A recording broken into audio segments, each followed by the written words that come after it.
Chapter 6. Restoring Spiritual Health. Hunger of the Spirit. Srila Śrīdhar Mahārāj. In the case of the conditioned soul, Baddha Jeev, the mind, the intelligence, and the other subtle material tendencies are looting the property of devotion. So devotion is not getting its due.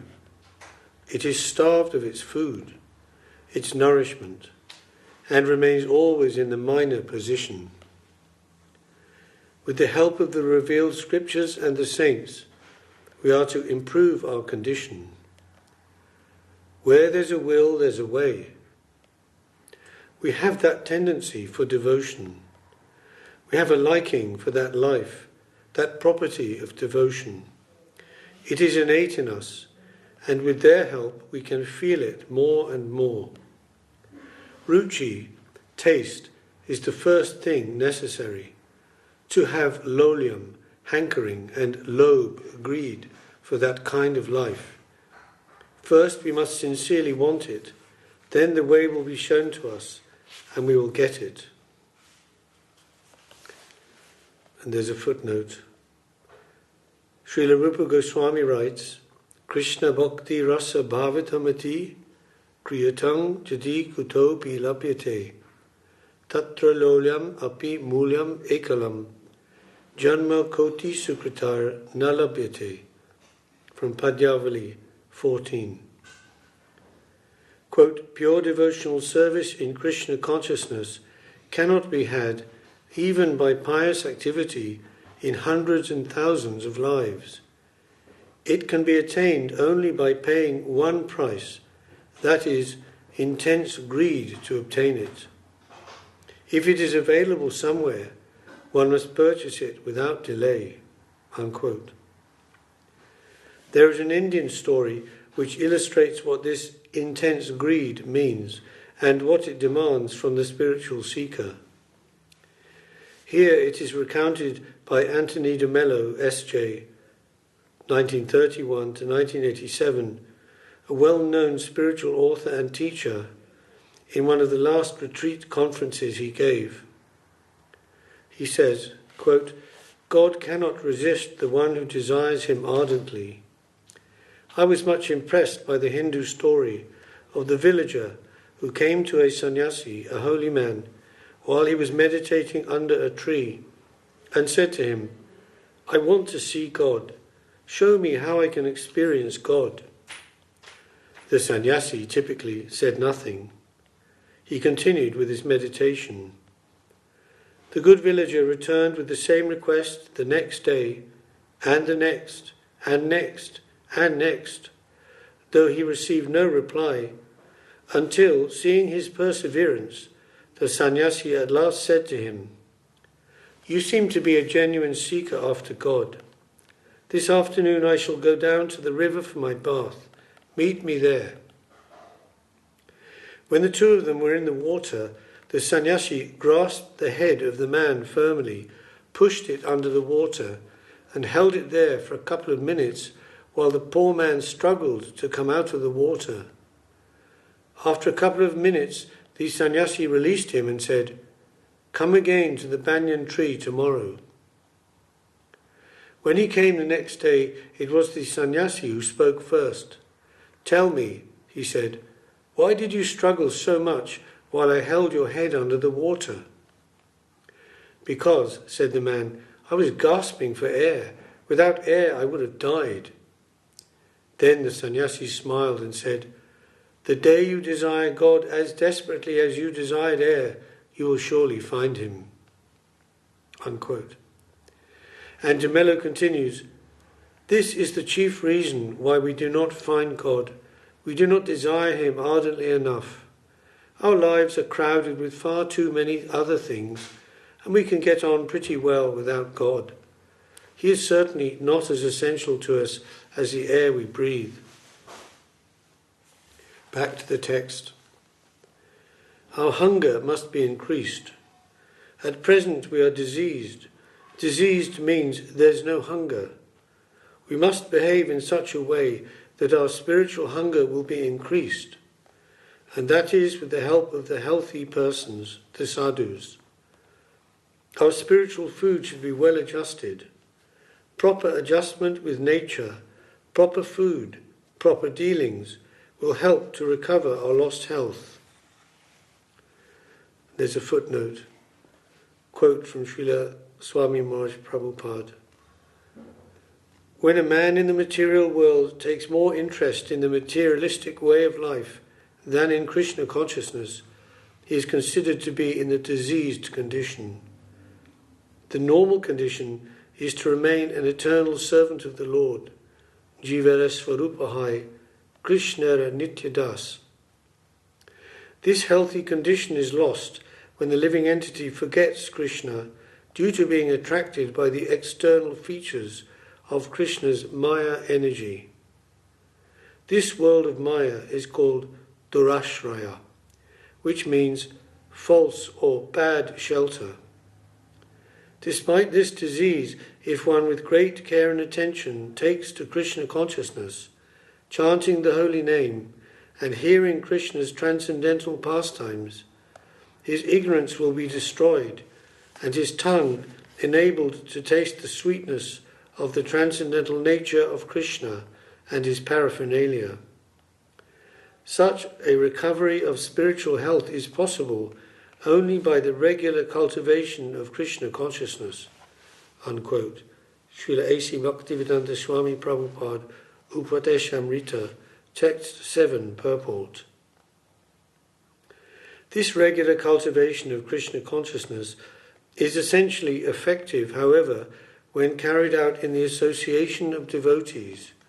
In the analogy which Srila Śrīdhar Maharaj gives here, the spiritually diseased person has no appetite, no hunger for spiritual life, Krishna consciousness, and he has to recover from this condition by receiving good food from the healthy, the sadhus.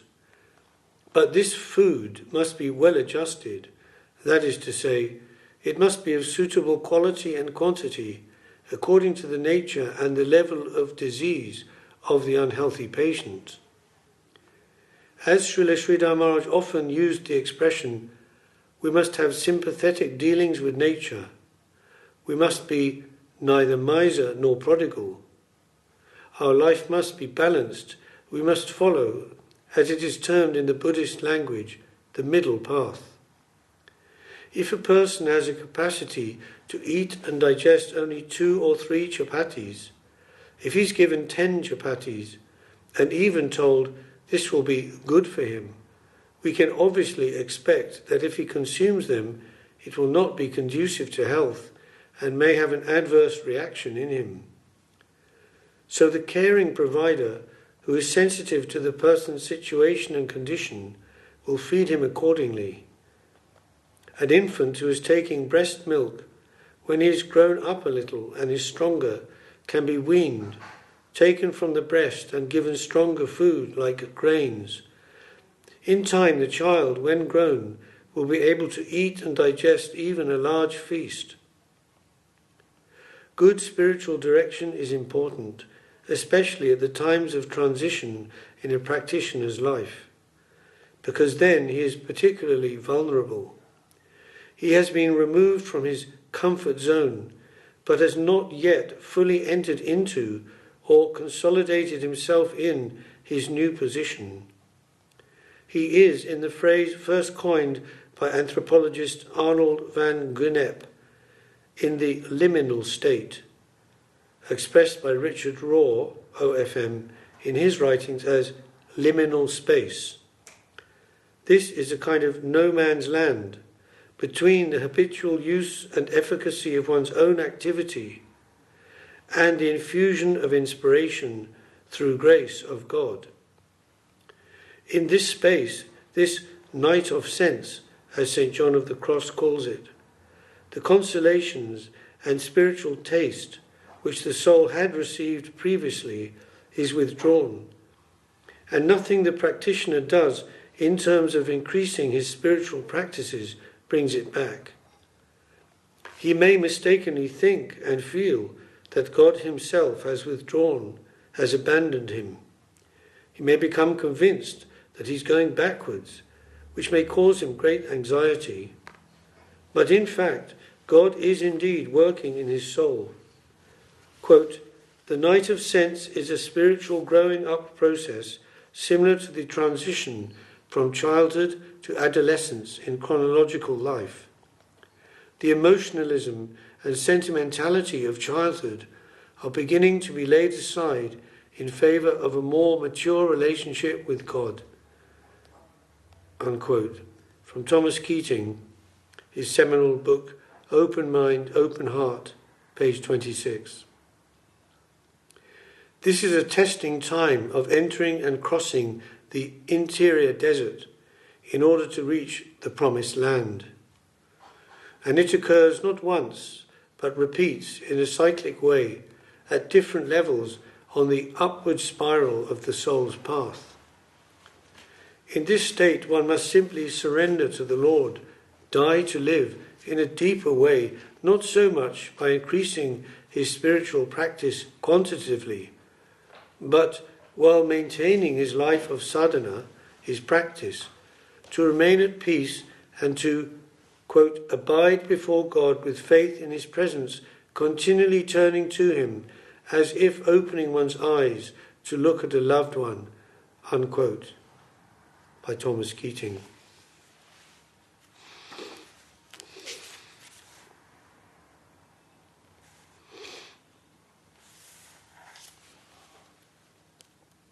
Back to the text. On the whole, we have to move in such a way, and we will find and feel within ourselves whether our health is being restored or not. Hridayena abhayanugato. Our heart will tell us whether our health is improving or is decaying.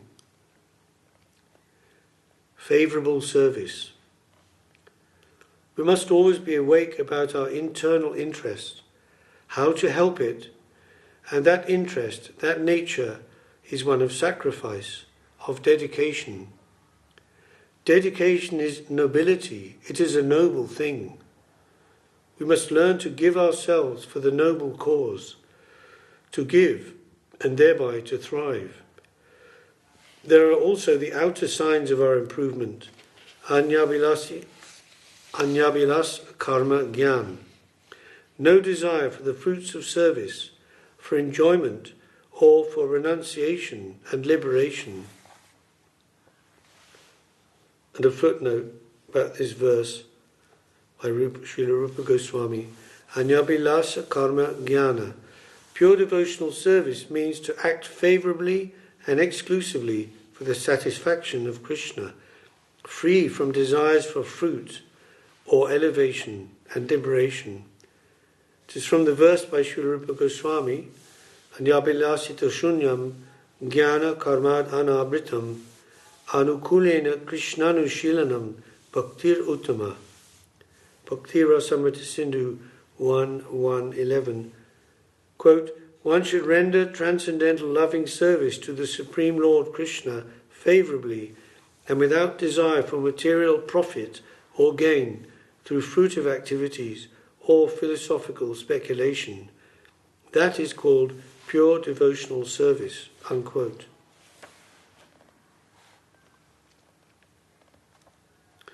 Back to the text. Another great hindrance is slothfulness or idleness, ease-loving. This is an enemy. Instead, we should try to live in a plane of energy, of energizing. Vishwanath Chakravarti Thakur mentions that we should be careful about slackness and a lack of earnestness. They are anti-bhakti, and we should not fall prey to them. Srila Rupa Goswāmī says that in the higher stage of devotion also, we will not like to be connected with the Lord in an indirect way. It is pratikulya, unfavourable. Our service must be rendered in a favourable way. By any connection with the Lord, we can get out of this conditioned world, but that connection should be favourable, anukulyasya sankalpa. Many demons had dealings with the Lord through kamat, krodad, bhayat, dveshat, lust, anger, fear and dread. They were also connected with Krishna Leela, but they were in the opposition party, pratikulam, and that is never desirable by the Shuddha Bhakta, the pure devotee. The devotees don't want to be included amongst the enemies in Krishna Leela, though that is also in an indirect way connected with the Lord. Kamsa was connected with him through bhaya dveshat, fear and dread. He was always expecting Krishna to kill him. And Shishupal, through jealousy, wanted to marry Rukmini.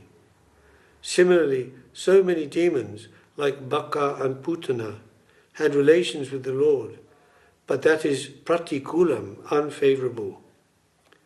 Devotees do not like to be aligned with them. Rather, we shall aspire for anukulyasya sankalpa, a favourable serving line for Krishnanushilanam, our cultivation of Krishna consciousness. The positive side of reality.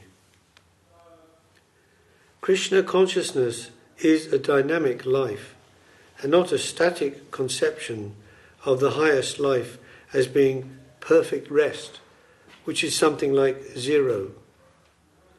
The Buddhist conception of nirvana, merging into viraja, and the Shankarites merging into Brahma, the infinite light or halo of the Lord, these are conceptions of that type. Then the footnote. Viraja and Brahma are tatashta, that is, they constitute the borderland between the material and spiritual worlds, which is also an infinite plane. Śrīdhar Mahārāj sometimes described this as absissa, or no man's land. Viraja is the moat, a watery substance surrounding the materially differentiated dimension.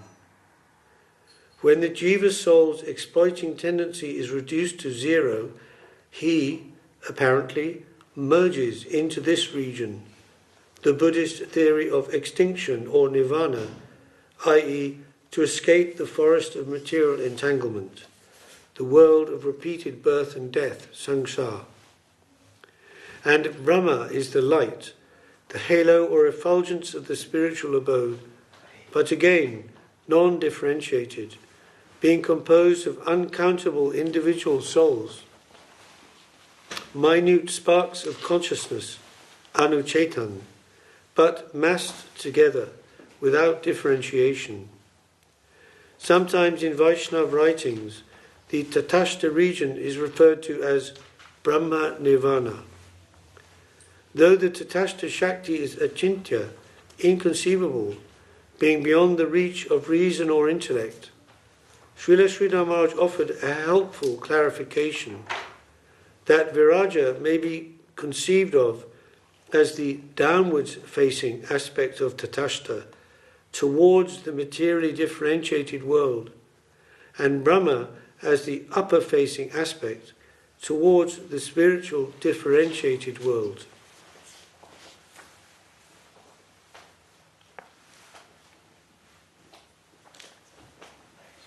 Back to the text. But Ramanuja, Madhva Acharya, Vishnu Swāmī, Nimbaka, they give the proper interpretation of the positive side of reality, that by a serving attitude we can enter into a new world, and that is the ideal, it is the reality. We thrive by giving, and not by taking, nor by renouncing. There's a footnote about these four acharyas. These are the prominent acharyas representing the four Vaishnava sampradayas or lineages. Respectively, they are Ramanuja, the sampradaya originating from Lakshmi Devi; Madhva Acharya, that from Lord Brahma; Vishnu Swāmī, the Rudra sampradaya from Lord Shiva; and Nimbaka, sometimes called Nimbaditya, that originating from Chatushan, the four Kumara child saints, the sons of Lord Brahma.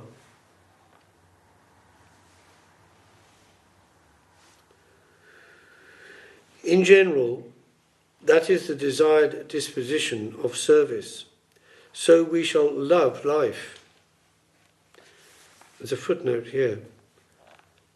Śrīdhar Mahārāj saying, so we shall love life. We shall love life and we shall not hate it. Devotees will, of course, try not to live by exploitation of nature or of others, whether randomly or piously organized, as in according to the karmakanda system of sacrifice. It is impossible for the conditioned soul to live, to exist at all, without exploiting another, because in the material world, jivo jivasya jivanam, one living being can only exist at the cost of another.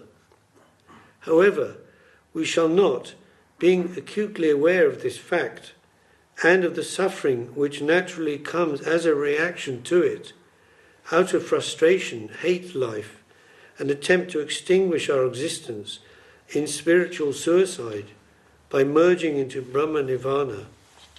Rather, we shall love life. As Srila Śrīdhar Mahārāj often explains, the environment is your friend. And this will be realized when we are properly adjusted with the whole, with the Lord.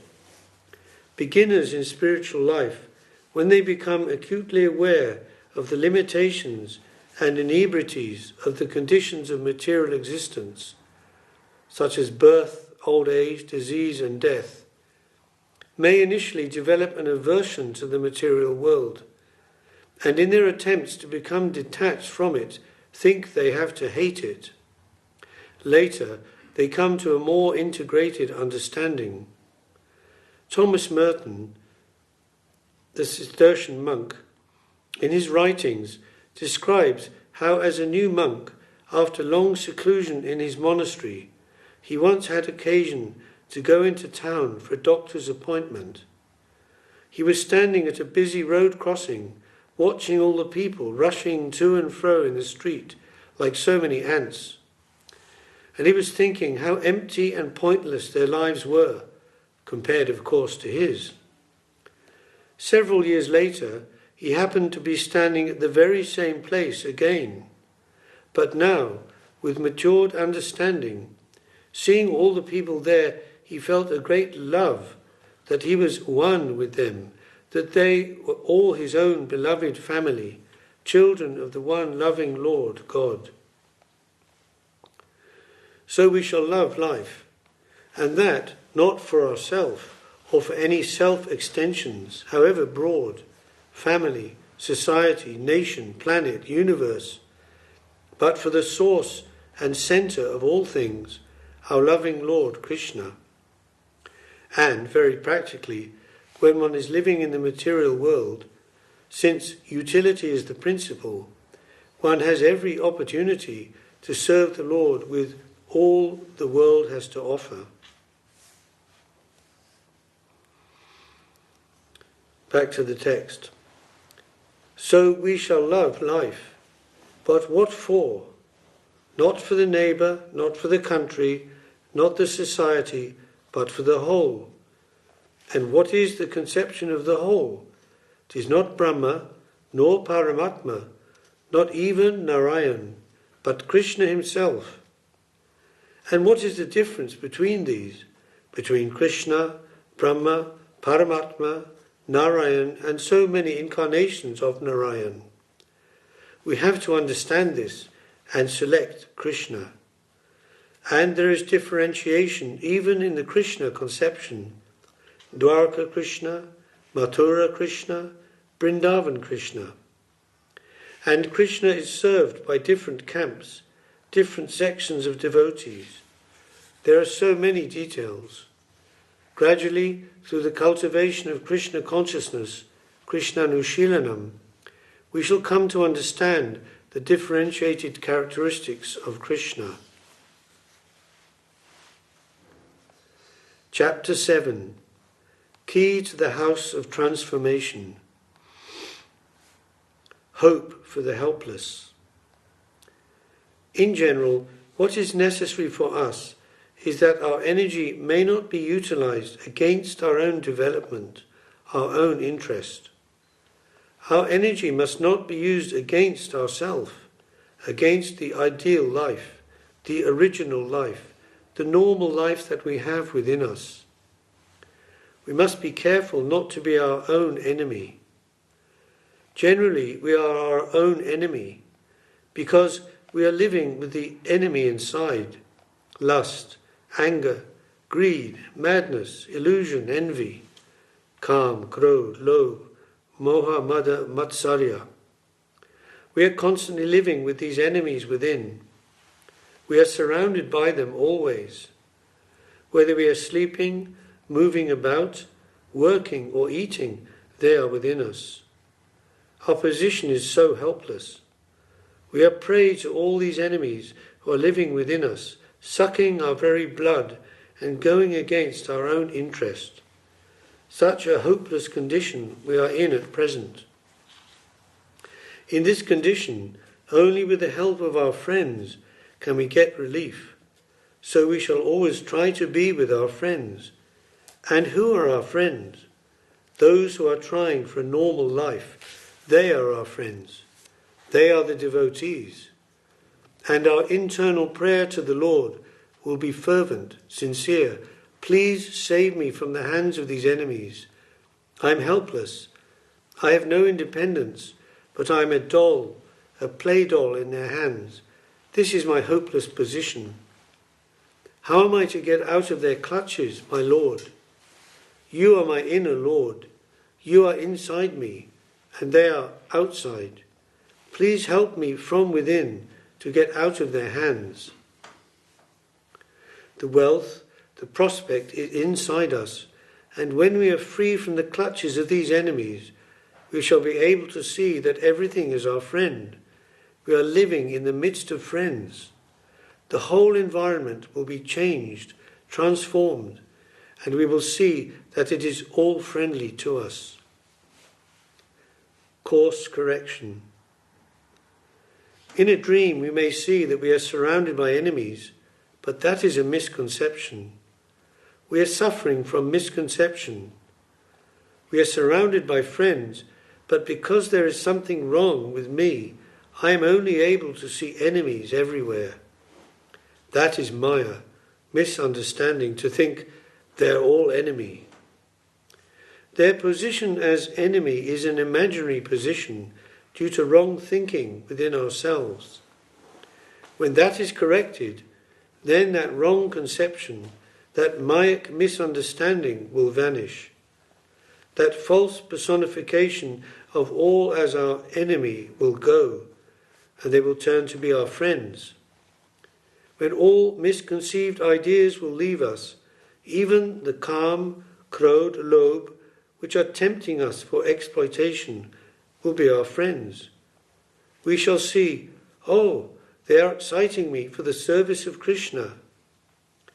If there's a kind of food I like very much, that it is very tasteful to my tongue, at that time I will think, Mahaprabhu likes this very much, so with this food I shall try to serve him. Or if a girl is very beautiful, she is attracting me, I shall think, oh, this girl is so beautiful, she will be very valuable in the service of Krishna. In this way, self-interest will leave. It will be transformed into God interest, Krishna interest. It will be for his enjoyment. Everything will be Krishna connected, and through that, satisfaction will come to me. I have served Krishna with this. I am satisfied. That is a different line of satisfaction.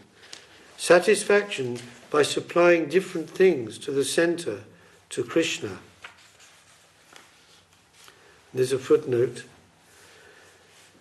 It is the nature of the spirit soul, Jivatma, to be always seeking enjoyment. Ananda Mayo Vyasat. The conditioned soul seeks such enjoyment directly, that is, through the contact of his material senses with their objects, eye for form, ear for sound, skin for touch, etc. But the satisfaction gained thereby is not only of a temporary nature, but also reactionary. However, by, quote, supplying different things to Krishna, unquote, as Srila Guru Maharaj says here, the soul is having a, quote, different line of enjoyment, unquote. He is enjoying, but through satisfying Krishna, his own joy and satisfaction are there, and it is of a much deeper and more lasting nature. Rishikena Rishikesha Sevanam Bhaktir Uchite. Bhakti Rasamrita Sindhu 1:1-12. It is in fact the natural position of the soul to be the second or secondary enjoyer. He enjoys, or better to say, relishes what has first been enjoyed by Krishna, the supreme enjoyer. Because of its common usage, it's difficult to separate the word enjoyment from some meaning or sense of exploitation. Srila Śrīdhar Maharaj generally did not like to even use the word when referring to spiritual satisfaction.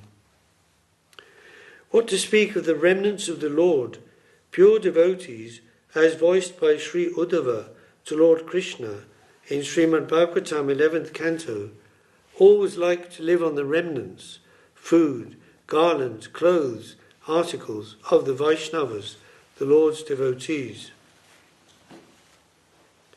Back to the text. The proper utility of everything. Nothing is useless, but everything is useful when it is utilized for the proper purpose, for the center of all existence, for Krishna.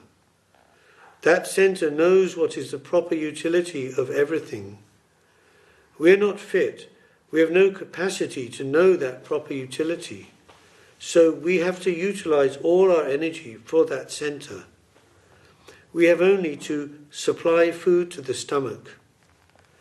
The stomach knows very well how to digest the different types of food, how to prepare them and convert them into nutrients, where to send them and how much to send, how much to the blood, how much to the brain, how much to the limbs, and so on. So you are to pour water onto the root of the tree to serve the center, and that will be your best service. Try to be practiced in that way. All your activities should be adjusted in this line, to pour water onto the root, and don't go into separate negotiations with anyone. Footnote here, separate negotiations with anyone. That is, one will not seek spiritual advice from others or those outside the line of devotional service, as understood from the teachings of Vaishnava Shastras, such as Bhagavad Gita, Srimad Bhagavatam, and the teachings of Sri Chaitanya Mahaprabhu. The philosophical or theological ideas and speculations of others can deviate an inexperienced devotee from the devotional path.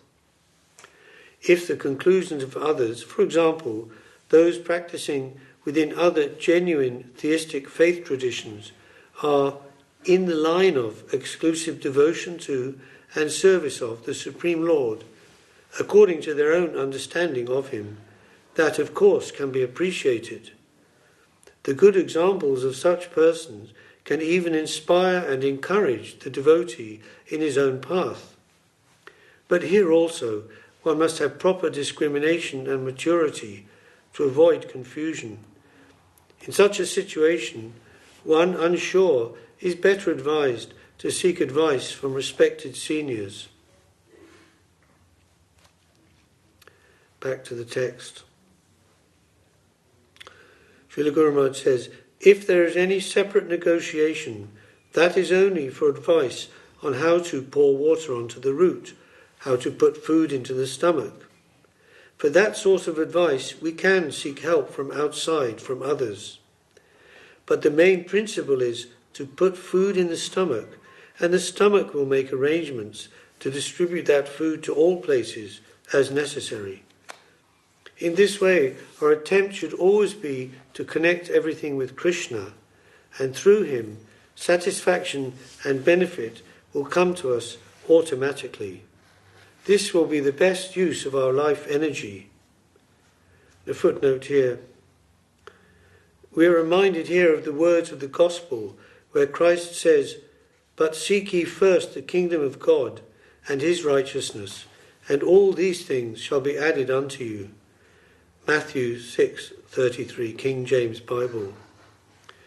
And a note here.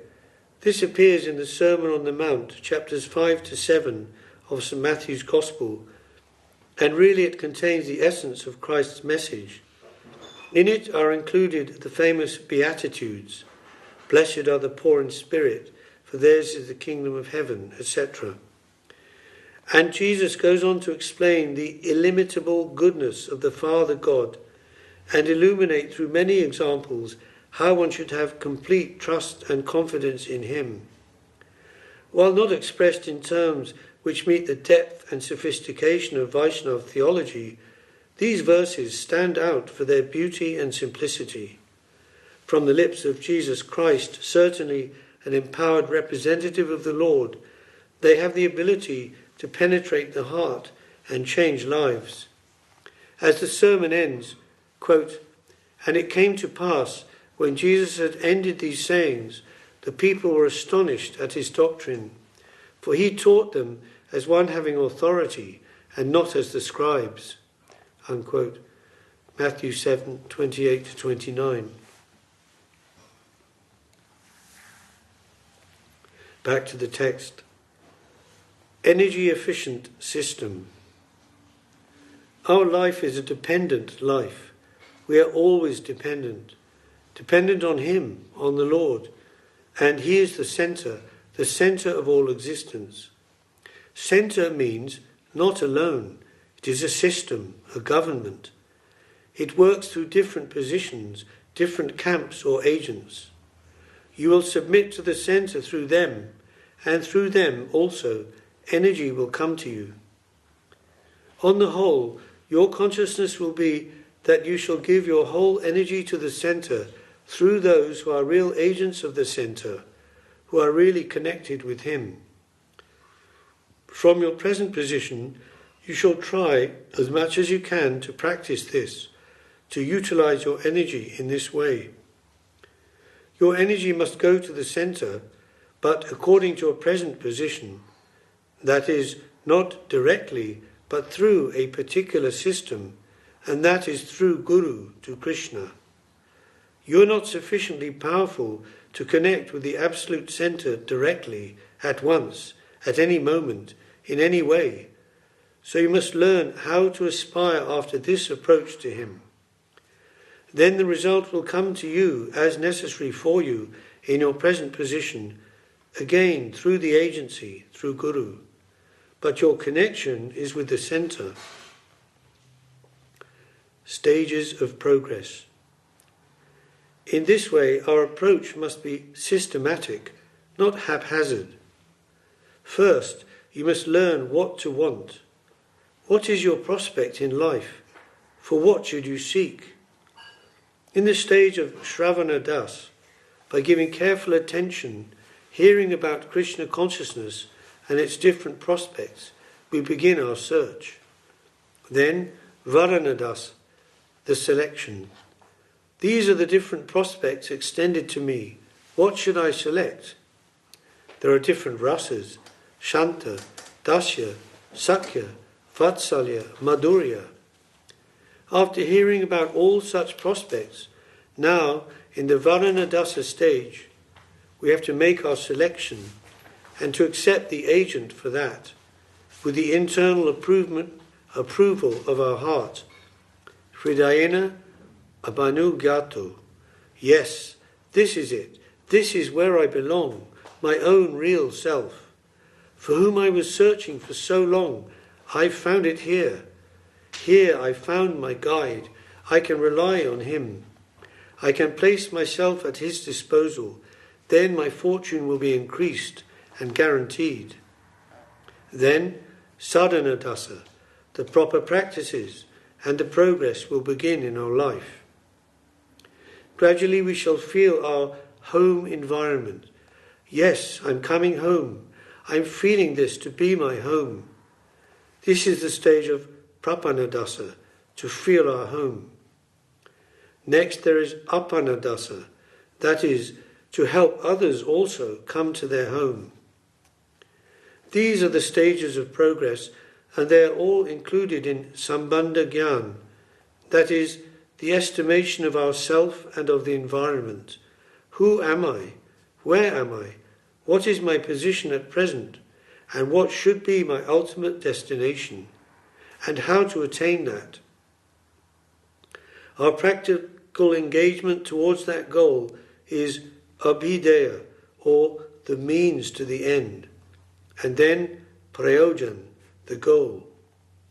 In that goal, that destination, what will be our remuneration, our salary there? Sri Chaitanya Mahaprabhu says, Dasa kori betana more deha premadhana. My salary will be loving service. We will have more love, more affection to march forward, more energy to march towards that destination. And in the footnote, this verse is given from Sri Chaitanya Charitamrita, Anchilila 20:37. Premadhana bina vyata dorita jivan dasha kori vetana mori deha premadhana. Mahaprabhu says, without love of Godhead, my life is useless. Therefore I pray that you accept me as your servant and give me the salary of ecstatic love of God. Back to the text. Our vetana, salary, our inner salary, will be increased energy to discharge our duty. So, Sambandha Gyan is the foundation. It is analysis of the environment and our own position. That environment includes many things, including the relationships of the master, the friend, and the servant. With this understanding we are to march on, abhideya, then prayojan, the goal, the attainment, the payment. Under these three headings, Sambandha, Abhideya, Prayojan, we have to understand things in a systematic way.